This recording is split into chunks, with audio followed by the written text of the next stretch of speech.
పడ్డాడు అనేది దేవుడికి మనకి తెలియజేస్తున్నాడు. ఏంటంటే ఇక్కడ 18వ వచనంలో కూడా అదే అన్నాడు, మనుషుల దీపము వెలిగించి కొంచెము కింద పెట్టరు, కానీ అది ఇంట ఉన్న వారందరికీ వెలిగించుటకే దీప స్తంభము మీదనే పెట్టుదు. ప్రియ దేవుని బిడ్డలారా, ఇప్పుడు మనకి స్తంభం ఉంది, అక్కడ స్తంభం లైట్ అనేది అక్కడ పెడితే అక్కడ ఉన్న ఆ రోడ్డు మా కాలనీ మొత్తానికి వెలుగు అనేది వస్తుంది. ప్రియ దేవుని బిడ్డలారా, మన ఇంట్లో ఉన్న చిన్న ట్యూబ్ లైట్ మన ఇంట్లో ఉన్న ప్రతి అన్ని రూమ్స్ కి వెలుగు వస్తుంది. ఇక్కడ మనకి ట్యూబ్ లైట్లు ఉన్నాయి, ఇక్కడ దాదాపు ఒక 5-6 ట్యూబ్ లైట్లు ఉన్నాయి. ఈ ట్యూబ్ లైట్లు మనకి వెలిగించగానే మనకి ఎంతో వెలుగు కాంతి వస్తుంది.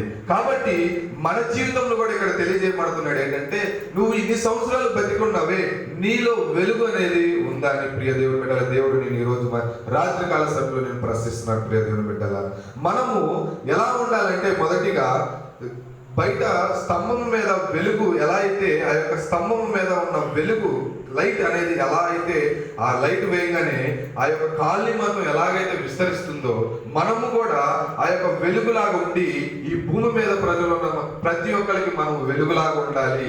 దేవుని యందు భయభక్తులుగా మనం ఉన్నాము. వాడు ఆ యొక్క వ్యక్తిని చూడంగానే, ఇదిగో ఆ యొక్క వ్యక్తి దేవుని యందు భయభక్తులుగా ఉన్నాడు, ఎంతో మంచిగా సంతోషంతో ఆనందంతో ఉన్నాడు, మనము కూడా వాళ్ళలాగా మనం కూడా జీవించాలని ఎదుటి వాడికి మనం ఒక వెలుగుగా ఉండాలి, మనం ఒక ఆదర్శంగా ఉండాలని దేవుడు ఈరోజు మనకి ఈ రాత్రి కాలంలో తెలియజేస్తున్నాడు. ఒక స్తంభము ఎలా అయితే ఒక కాలనీ మొత్తానికి వెలిగిస్తుందో, ఈ యొక్క ప్రపంచానికి మనము వెలుగుని అందించాలి. మన యొక్క దేవుడు ఈ ప్రపంచ మొత్తానికి వెలుగై ఉన్నాడు. ప్రియ దేవుని బిడ్డల, దేవుని యొక్క దర్శనం మనం చూడడానికి మన కళ్ళు కూడా చాలా. ప్రియ దేవుని బిడ్డలారా, మనం సూర్యుని చూడగలుగుతున్నామా? ఈ భూలోకం నుంచి సూర్యుని మధ్యాహ్న కాలం 12 గంటలకి మన నెత్తి మీదకి వస్తాడు, అప్పుడు మనం చూడగలుగుతున్నామా? మనం చూడలేము. ఆ సూర్యుని కాదు, మన దగ్గర ఉన్న లైట్ ని 1 నిమిషం పాటు మనము చూడలేము. ప్రియ దేవుని బిడ్డలారా, కానీ దేవుని యొక్క వెలుగు మన అందరి మీద పడి ఉంది. ప్రియ దేవుని బిడ్డలారా, మన యొక్క వెలుగు కూడా ఈ భూ ప్రపంచం మీద మన అందరి వెలుగులు పడితే దేవుని యొక్క రాజ్యం అనేది ఈ యొక్క ప్రపంచం అంతా విస్తరిస్తుంది. ప్రియ దేవుని బిడ్డలారా, ఈ సంవత్సరం అంతా నువ్వు ఆలోచించాల్సింది ఏంటంటే, మనం కొత్త సంవత్సరంలోకి వెళ్తున్నాం. కొత్త సంవత్సరంలోకి వెళ్తున్నాం అంటే నూతనంగా మన యొక్క జీవితాన్ని జీవించడానికి మనం వెళ్తున్నామని మనం అందరం ఆలోచన పడతాం. కానీ మన వెనకాల ఉన్న బాధలు, కష్టాలు అన్నీ మన వెనకాలే వస్తాయి. ప్రియ దేవుని బిడ్డల, చాలా మంది మనకు న్యూ ఇయర్ వస్తుంది, చాలా మంది మనం కొత్త సంవత్సరంకి వెళ్తున్నాం, మన జీవితంలో కొత్త నింపుతుంది అని అనుకుంటున్నాం. నువ్వు కొత్తగా జీవించాలంటే, నువ్వు కొత్తగా బతకాలంటే దేవుని యొక్క నిత్య వెలుగులో నువ్వు ఉన్నావా లేదా అనేది ఆలోచించాలి. ఈ సంవత్సరంత కాలం నువ్వు దేవునికి చేసిన పని ఏంటి? ఈ సంవత్సరం అంతా నువ్వు దేవునికి చేసిన కార్యాలు ఏంటి? ఈ సంవత్సరం అంతా దేవుడికి నువ్వు చేసిన మంచి పనులు ఏంటి అనేది మనం జ్ఞాపకం చేసుకోవాలి. అంతేగాని కొత్త సంవత్సరంకి వెళ్ళిపోతున్నాము, మనము కొత్తగా ఉన్నాము, కొత్త బట్టలు వేసుకున్నాము, నీతిగా ఉన్నాము, దేవుని యొక్క రాజ్యంలో మనం బతుకుతున్నాం అనేది మనము అలా ఆలోచించకూడదు. ఈ సంవత్సరం అంతా మనం ఏం చేసాం? ఈ సంవత్సరం అంతా దేవుడి పట్ల మనం ఎలా నడుచుకున్నాం? ఈ సంవత్సరం మాత్రం దేవుని యందు ఎలా నడుచుకుని, ఎలా దేవుని యొక్క వెలుగులో ఉండి ఎంతమందిని మార్చాం, ఎంతమందికి ఆదర్శంగా మనం ఉన్నాం అనేది మనం ఆలోచించాలి. ప్రియ దేవుని బిడ్డలారా, రెండవది తెలుసుకుందాము. కీర్తనల గ్రంథము 119, కీర్తనలు 119, 105. నీ వాక్యము నా పాదమునకు దీపము, నాకు త్రోవకు వెలుగై ఉన్నది. ప్రియ దేవుని బిడ్డలారా, చాలు. దానిపైన 104వ వచనం ఒకసారి చదివించండి. నీ ఉపదేశము వలన నాకు వివేకము కలిగెను, నాకు అసహములాయను. నీ వాక్యము నా పాదములకు దీపమును, నాకు త్రోవ వెలుగై ఉన్నది. ప్రియ దేవుని, తన దేవుని యొక్క వాక్యము మనకి ఎలా ఉందంటే, ఆ యొక్క పాదాలకు దీపము, మన యొక్క త్రోవకు వెలుగై ఉన్నది. దేవుని బిడ్డలారా, దేవుని యొక్క వాక్యము మనం నడిచే నడకల్లో, మనం జీవించే జీవితాల్లో మనకి వెలుగై ఉన్నాయని తెలియజేస్తున్నాడు. ప్రియ దేవుని బిడ్డలారా, రెండవది దేవుని యొక్క వాక్యం అంట మనకి వెలుగై ఉన్నది. ముందుగా దేవుడు ఏం చెప్పాడంటే, ఆ యొక్క వెలుగు స్తంభం మీద ఎలా అయితే వెలుగు విస్తరించి కాలనీ మొత్తానికి వెలిగిస్తుందో, మన జీవితం కూడా మనకి ఒక ఆదర్శంగా ఉండి ఈ యొక్క లోకానికి మనము ఒక వెలుగై ఉండాలని దేవుడు మనకు సూచించారు. రెండవది, దేవుని యొక్క వాక్యం అంట మనకు త్రోవకు వెలుగై ఉన్నది. దేవుని యొక్క వాక్యం మనలో ఉందనుకో, దేవుని యొక్క పరిశుద్ధాత్మ మనలో ఉందనుకో, మనం నడిచే త్రోవ ఒక వెలుగుగా ఉంటుంది, ఒక చీకటిమయంగా ఉండదు. మన యొక్క నడవడిక, మన యొక్క జీవిస్తున్న కాలం అంతా మన తోడుగా ఉండి వెలుగుగా ఉంటుందని దేవుడు అక్కడ తెలియజేస్తున్నాడు. మూడవది తెలుసుకున్నాం, కీర్తన గ్రంథము 27వ అధ్యాయం 1.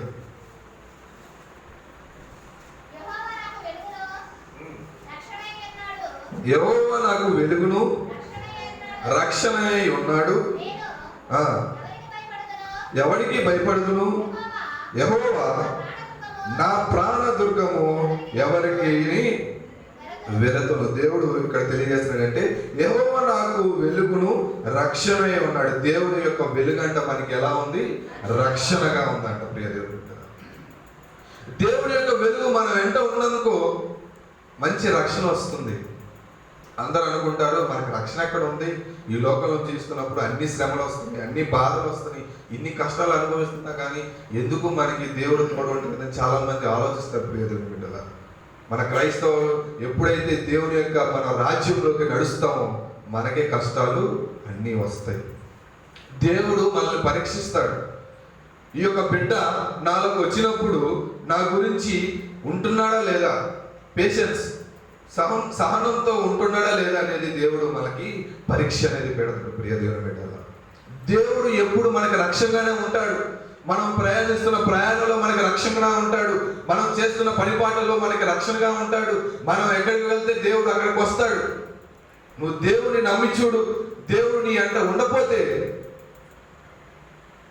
దేవుడు ఎందుకు నీ అంట ఉండడు. ప్రియ దేవుని బిడ్డలారా, దేవుడు మనకి ఏం చెప్తున్నాడంటే, రక్షణ, వెలుగు అనే రక్షణగా మనకి దేవుడు మన ఏమిటో ఉంటున్నాడు. ప్రియ దేవుని బిడ్డలారా, దేవుని నమ్ముకున్నావంటే దేవుని యొక్క రక్షణ నీ చుట్టుపక్కల ఏ సైతానుడు అనేవాడు మీ జోలికి రాడు. ప్రియ దేవుని బిడ్డలారా, ప్రార్థన యొక్క జీవితం మనలో ఎలా అయితే ఉంటుందో, రక్షణ అనే జీవితం కూడా మనకి ఒక వెలుగుగా ఉంటుందని ప్రియ దేవుని బిడ్డలారా ఇక్కడ తెలియజేస్తుంది. ఆ యొక్క కింద విషయం కూడా 2వ వచనంలో చదవండి ఒకసారి.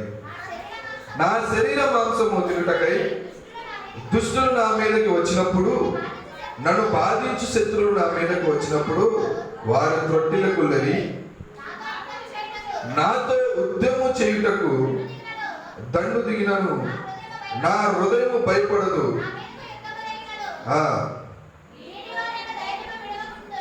దీనిలో నేను ధైర్యము విడవకూడదు. చాలా ప్రియ దేవుని బిడ్డలారా, దేవుడు నా మీదకి ఎవరైనా యుద్ధం చేయడానికి వస్తే నేను అధైర్యపడను, ధైర్యంగా ముందుకి సాగిస్తాను. ఎందుకంటే దేవునికి, ప్రియ దేవుని బిడ్డలారా, మన యేసు ప్రభుకి రక్షణ ఎవరంటే ప్రియమైన దేవుడు రక్షణ.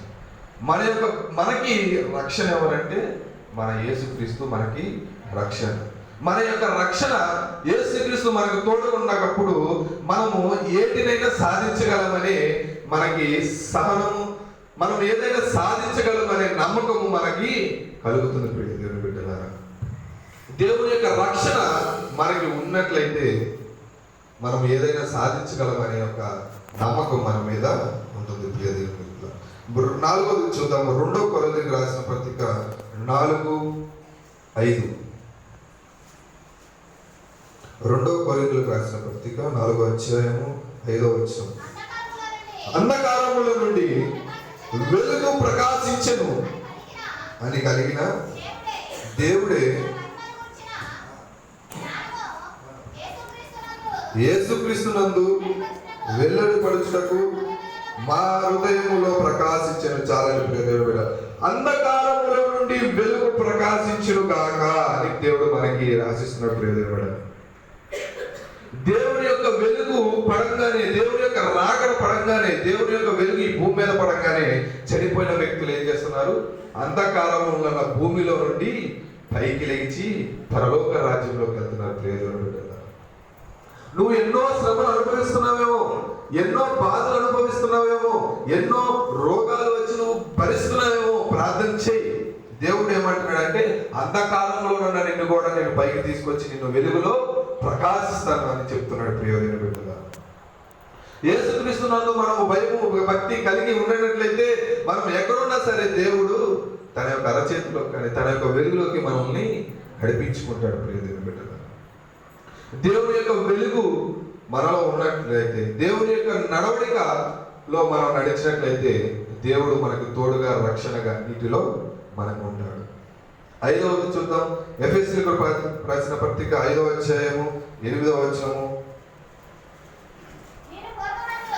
మీరు పూర్వమందు చీకటి అయి ఉంటిరి, ఇప్పుడైతే దానికి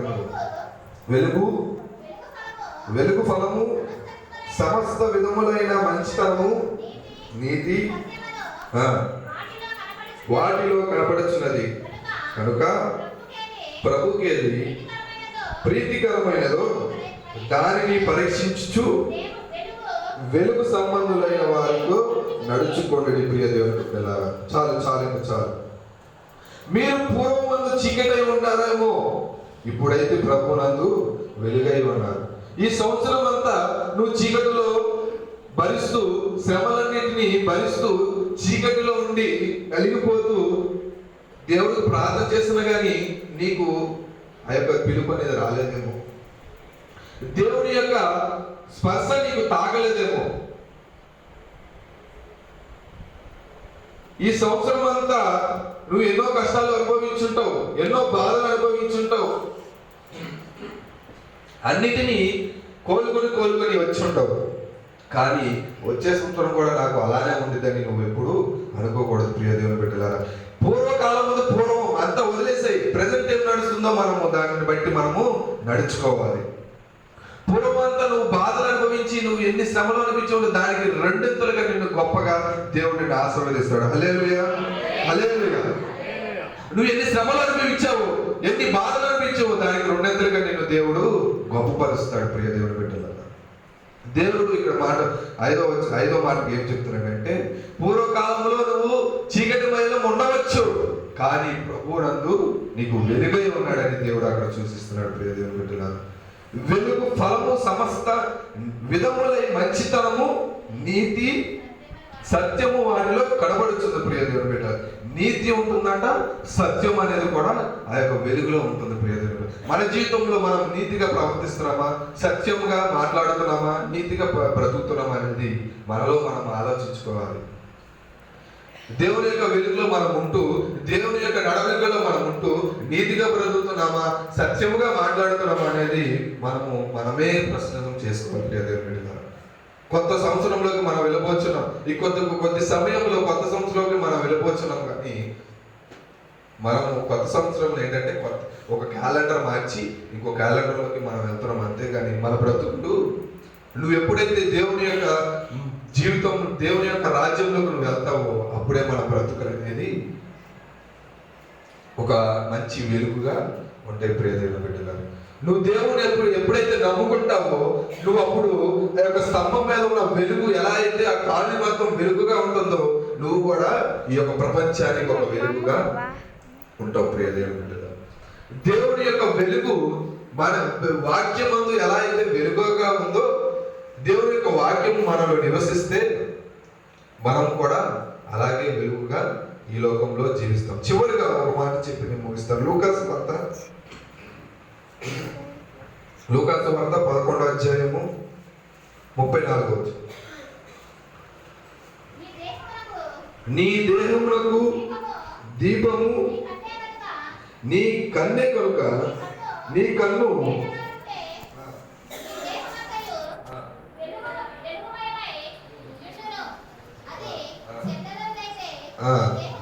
నీ దేహమును చీకటి అన్నాడు. దానికి వెళ్ళదు కూడా చదువు. కాబట్టి నీలో నుండి వెలుగు చీకటై ఉండకుండా చూసుకొనుము. ఏ భాగ్యమైనను చీకటి కాగా నీ దేహం అంతా వెలుగు మయమైతే దీపము తన కాంతి వలన నీకు వెలిగించినప్పుడు ఎలాగుండునో అలాగు నీ దేహం అంతా వెలుగై ఉన్నాడని దేవుడు చెప్తున్నాడు. హల్లెలూయా, హల్లెలూయా. ఇక్కడ మనకి తెలియజేస్తున్నాడు ఏంటంటే, నీ యొక్క హృదయములో, నీ యొక్క జీవితంలో నువ్వు చీకటిగా ఉంటే నీ యొక్క జీవితం కూడా చీకటిగానే ఉంటుంది. ఎప్పుడైతే నువ్వు దేవుని నమ్ముకొని దేవుని యొక్క రాజ్యంలోకి నువ్వు వస్తావో అప్పుడు నీ జీవితంలో ఒక వెలుగు అనేది వెలుగుతుందని ప్రియ దేవుని బిడ్డలా చెప్తాడు. దేవుడు నీ యొక్క హృదయం దగ్గరకు వచ్చి నేను అడుగుతున్నాడు, ఇదిగో నీ యొక్క హృదయం అనే తలుపు దగ్గరకు నేను వచ్చి నిన్ను పిలుస్తున్నాను, నా యొక్క రాజ్యంలోనికి నువ్వు రా, నా యొక్క జీవితంలోనికి నువ్వు రా, నా యొక్క పరిచయంలోకి నువ్వు రా అని దేవుడు నేను బాధిస్తూ ఉంటుంటే చాలా మంది పట్టించుకోకుండా వదిలేసి లోకానుసారమైన విషయంలోకి వెళ్ళిపోతున్నాడు. ఒకానొక దినాన దేవుడు పిలవడం మానేస్తాడు. అప్పుడు నువ్వు వెళ్ళి దేవుడిని బతిమాలాల్సి వస్తుంది. కానీ దేవుడికి సహనం అనేది, ఏ మనిషికైనా సహనం అనేది కొద్దిసేపే ఉంటుంది. మనకి సహనం ఎంతసేపు ఉంటుంది? ఇప్పుడు రేషన్ షాప్కి వెళ్తాం, రేషన్ షాప్లో ఇంత లైన్ ఉంటుంది, గంట సేపు ప్రే చేసాం, వెళ్ళి గొడవ వేసుకుంటారు చాలా మంది. కానీ దేవుడు ఎన్నో సంవత్సరాల బట్టి సహనంతో ఉంటున్నాడు, ఎన్నో రోజులు బట్టి సహనంతో జీవిస్తున్నాడు. ఒకనొక దేవుడికి సహనం అనేది అయిపోతుంది. ఆ యొక్క యేసుకి దేవుడు ఇచ్చిన సమయం అనేది అయిపోతుంది. అప్పుడు ఈ లోకము చీకటిమయం అయిపోతుంది.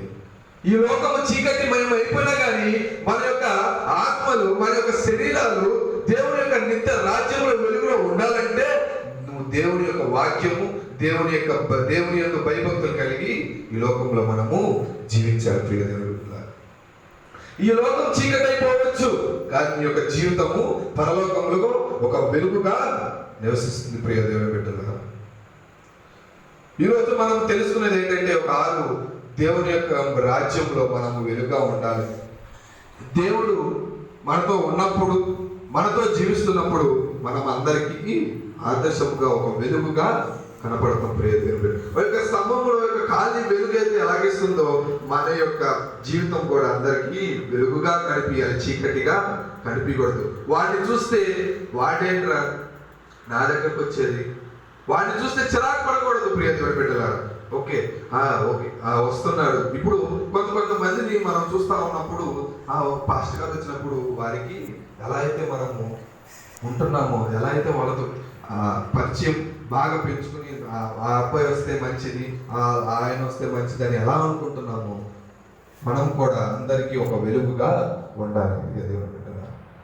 నీలో వెలుగు ఉండేట్లయితే ఆ యొక్క వెలుగు ఏంటంటే యేసుక్రీస్తు, దేవుని యొక్క పరిశుద్ధాత్మ మనలో ఉండాలని నివసించాలి. పాత జీవితం అంతా గడిచిపోయింది, ఈ సంవత్సరం అంతా ఏదో చేసాం అయిపోయింది, ఇంకా వాటిని వదిలేసే. పాత అంధకారంలో ఉన్న వాటిని అన్నింటినీ వదిలేసే. నువ్వు కొత్తగా నూతన సంవత్సరంలోకి వెళ్ళబోచుంటావు. నువ్వు కొత్తగా నీ యొక్క జీవితాన్ని మార్చుకో. దేవుని యొక్క సన్నిధికి వచ్చి నీ యొక్క జీవితాన్ని మార్చుకో. వాళ్ళు చెప్పే మాటలు, వీళ్ళు చెప్పే మాటలు నువ్వు అసలు ఏమి వినవక వాటిని అన్నింటిని వదిలేసాయి. దేవుడు ఏదైతే నీకు చెప్తున్నాడో వాటినే విను. దేవుడు ఎలా అయితే నడుచుకుంటున్నాడో దేవుని యొక్క రాజ్యంలో కూడా నువ్వు అలానే నడుచుకో.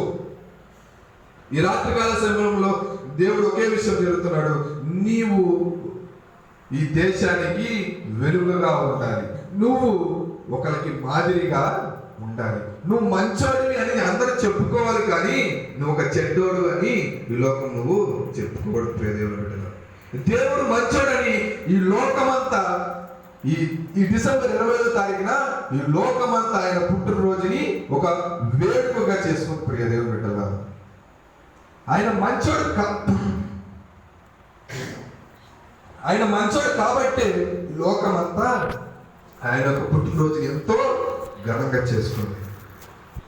నీవు కూడా దేవుని యొక్క రాజ్యంలో ఉన్నట్లయితే నిన్ను గూర్చి ఎందరో మారుతారు, ఎందరో ఈ దేశానికి వెలుగుగా నిలుస్తారు.